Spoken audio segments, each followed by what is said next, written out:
Habari, tusome Qur'ani sura ya 6 mstari wa 103 inasema, macho yamuone Mwenyezi Mungu ulimwenguni, ama kwenye nyumba ya hela waumini watamuona Mola wao bila ya kumwenea, na Mwenyezi Mungu kutakata na sifa za upungufu kwake ni kwake, anayefikia macho na kuyazunguka na kuyajua vile yalivyo, na yeye ni Al-Latif kwa mawali wake, anajua mambo yenye upeo wa udogo, anayajua mambo ya ndani.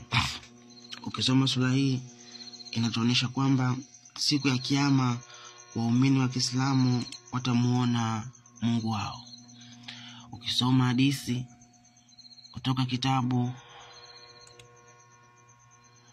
cha Sunan Nasai, hadithi 5379 inasema, amesema mtume wa Mwenyezi Mungu, wale waadilifu na watakuwa na kwa Mwenyezi Mungu aliyetukuka juu ya viti vya nuru, mkono wa kulia wa mwingi na rehema, waadilifu katika hukumu zao na katika muamala wao na familia zao, na wale ambao wao ni wasimamizi wao. Muhammad, mmoja wa mpokezi, amesema katika hadithi yake, na mikono yake yote miwili ni mikono ya kulia.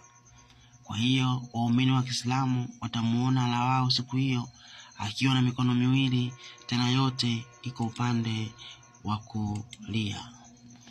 Pia ukisoma hadithi kutoka kitabu cha Sahih Bukhari, hadithi 6661 inasema, imepokewa kutoka kwa Anas bin Malik kuwa mtume, moto wa jehanamu utaendelea kusema, je, mpaka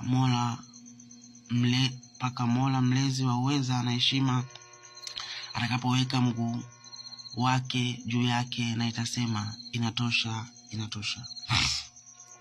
Kwa hiyo ndugu zangu, huo ndio muonekano wa Allah siku ya kiyama. Waumini watakavyomuona, watamuona na macho mawili na mikono miwili ikiwa upande wa kulia na mguu mmoja, tena mguu mmoja yenyewe unaonekana kuwa una shida ambayo ni kama bandage.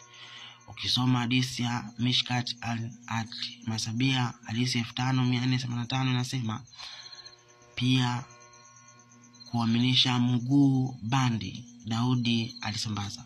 Kwa hiyo waumini wa Kiislamu watamuona Mola wao akiwa na mguu mmoja, macho mawili pamoja na mikono miwili katika upande wa kulia.